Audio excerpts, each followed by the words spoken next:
YouTube, it's your boy LAElsTv, and we back with another video.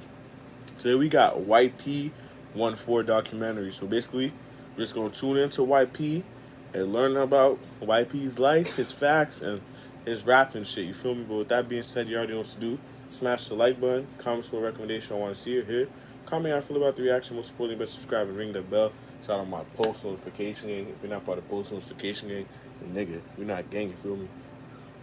But hey man, let's tune into this video.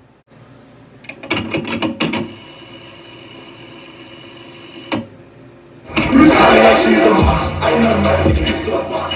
Took numerous trips out there, but like that sound will cut discuss. I'm one thing that becomes. We hard and strong, alright, regardless. Yeah, I'm a stuck in the bag. Who wants smoke? They want smoke. Trust me, my wisdom boys ain't ready. 21 block, the one got no. That's gonna make some 20. YP is a rapper from Mount Druitt, Western Sydney. He's also a member of the notorious rap group 1-4. He's also known to have some of the most savage and violent lyrics, and he can flow better on a drill track than nearly anyone in the world. This is his story so YP grew up in Mount Druitt, Western Sydney. This is something he reps very proudly in his music. He was exposed to a lot of crime and gang activity as a teenager. He's also the younger brother of fellow 1-4 member JM. Early on, music was... That's JM's little brother? Now why the fuck didn't none of y'all ever told me that? None of y'all never told me YP and JM's were brothers, man. What the fuck? Why ain't y'all telling me that? He took a lot of inspiration. I think that's from a fact London I should've drill, knew. stating that Harlem Spartans were his biggest influence. UK, big up UK, you know. That's who we fucking found our sound in that. Who's your favourite rapper or artist from UK? Harlem Spartans, huh? YP is also the youngest member of 1-4. YP never featured in any of the earlier 1-4 songs, although he would always appear in the music videos. He was more just treating rap as a hobby, and being the youngest of the group, he never had the confidence to show the other boys his version. When was I think it was a drink up at my house. Yeah. I remember we used to chill in the back. Our garage was the spot. Anyone that knew us, who knew who we were surrounded with, they didn't knock on the door, just boom, lift the garage, yo, what's going on, this and that. Boom, we used to chill in there and shit like that. And yeah, that's where I feel like I started rapping. So it was one drink up in particular. I think it was New Year's. I don't even think my brother was out at the time. I think he was still inside. JM's? Yeah, JM's. Yep. And like the boys are spitting their verses and shit. Yeah, the older brother. And I just like, you know, because that lifestyle we're living, I was like, yeah, I want to rap too. I want to tell my story as well, you know. Yeah. So then like I jumped up, we started spitting bars, this and that, and then yeah, kind of picked up from there. Yeah. While 1-4 already had a little bit of a buzz, YP's first official release was on their track Shanks and Shivs. YP seemed to flow effortlessly on this track. Link up quick, get in the car and grip that steel. We war like swords and shields. That's our day, right for the snap. Cause my team, we ride for the kill. Tryna drill them boys like the way his blood got spilled. Shanks and Shivs. After this track dropped, the hype around 1-4 was crazy. Everyone wanted to know who YP was. The anticipation for them to drop the next track was brewing and brewing. Then, on the 31st of March 2019, the Australian hip-hop scene would be changed forever. 1-4 dropped their track, The Message. The buzz at the time around this track is something I can't even explain. Even getting co-signs from Dave and Skepta from the UK. And on this track, YP dropped some of the coldest bars we've ever seen in Australian hip-hop history. Retaliation is a must. I know my dick is so bust. What? The one got knocked. I guess that makes them 20. Then backed up the success of The Message with a track called... I'm not gonna lie, that bar is very, very tough. Nigga said 21 what? One got knocked? I guess that makes him... Y'all, come on, y'all could sit here and tell me that's not a tough bar? Come on, man. That's just fire. They both now have hundreds of millions of views over all platforms. With his ruthless lyrics and elegant flows, he was soon becoming a fan favourite. While things were looking up musically for YP, every music video and every interview, he seemed to have his face covered up. The reason his face was covered is because he was involved in a violent brawl in 2019. His co-offenders were Lex and Selly, also from the group 1-4. He was granted bail at the time, which allowed him to keep making music. He knew at the time that he was going to get sentenced to a long prison stint. The only question was, how long?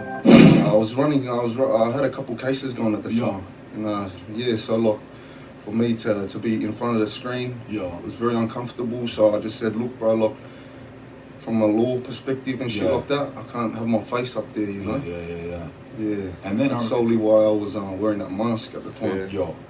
He also featured on some UK posse tracks titled The Coldest Link Up Part 2 and Maddest of the Maddest. He absolutely killed these verses. Free all the members up on detention. I got way too many to mention. Free Frankie's still in the stretch cause he didn't sing like One Direction. Violent men with violent intentions. Still smoke boys for my section. They doing drill for attention. Scored on George lad and they left him, but we kicked that shit on the dealer. Round here got stick to the G code. Still trying to find them boys like Needa and put him on a shirt like Tina. Ay, so that's why I can't chat about mugs. Same day when Bodan took that L, step round there, everyone. He knew his court case was fast approaching and he was ready for sentencing. He decided to famously take off his mask in their track In the Beginning. Then he only dropped one more track before getting sentenced, which was Welcome to Prison. This track showed why 1-4 were ahead of their opposition. The track only featured YP and JMs, who were blood brothers. And the final scene shows YP entering the prison while JMs leaves it. That song was so hard. That song was so hard, bro. I'm not gonna lie. I can't say I regret it, but I regret finding out about 1-4 first when I started doing Australian reactions. Cause, damn, I have no more 1-4 songs, man, until they drop. You feel me? And like, damn, I regret. Like, it's like, you know, I wish I could go back and listen to them again for the first time. Those shits were just so hard, especially this. It just showed their talent so like, it just showed their talent was just like just so onto the next level. Cause you know, not a lot of people can make fucking shit like this. You feel me? So that's why I'm saying what I'm saying. Come on.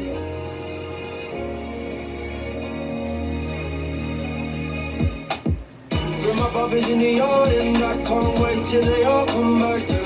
this may look like just a film clip to most people, it was a harsh reality for JMs, YP and their family and a lot of other people in the area. Then, the day finally arrived. YP was sentenced to a 4-year prison stint with a 2-year non-parole period. Unfortunately for YP, this is when 1-4 were really starting to gain international success. While fellow 1-4 member Lex was also sentenced to 4 years in prison at the time, JMs and Spenny really held it down for the crew.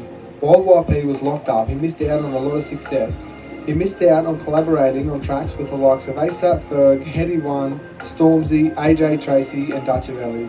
I couldn't even imagine what he would have sounded like on some of them tracks. While incarcerated, he said he never felt any jealousy towards the rest of the group, as it was his own mistakes that landed him in prison in the first place. I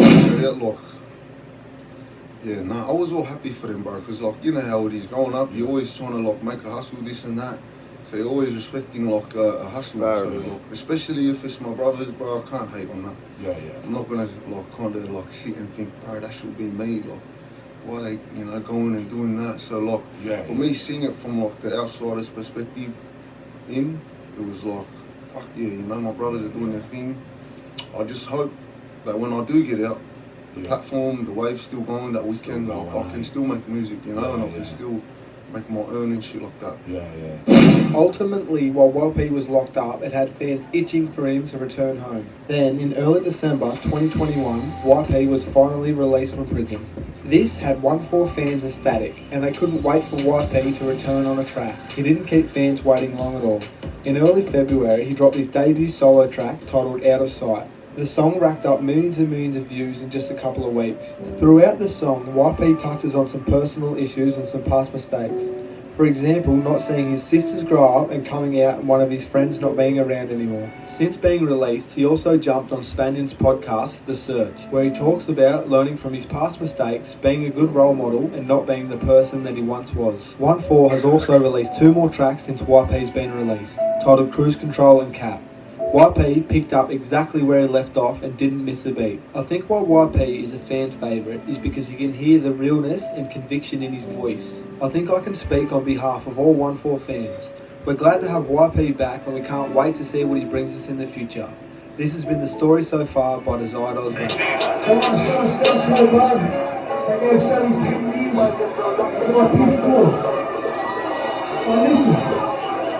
made this shit just before he got locked up. He was ready for that. If you gotta find your water, bring that shit out. Tell your mom, cause this shit gonna be hefty. As long as So sorry I couldn't make it to Auckland, but you know, I gotta get the internet wankers.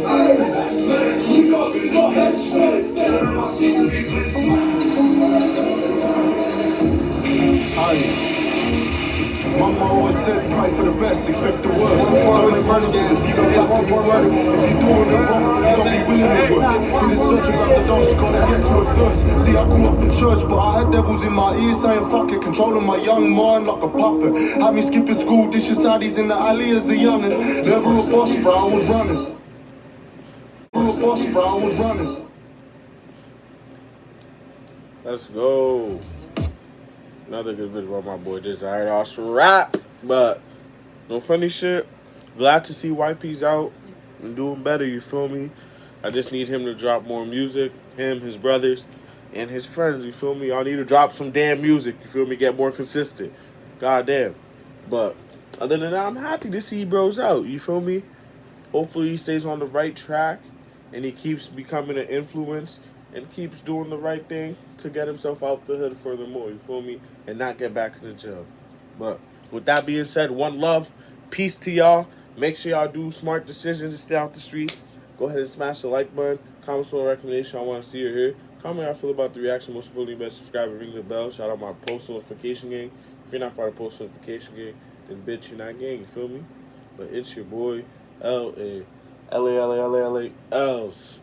We out. You ain't talking money, then there's nothing to jewel it out. You ain't talking money, then there's nothing else to talk about. Like a wide receiver, you can't cover me, took a different route.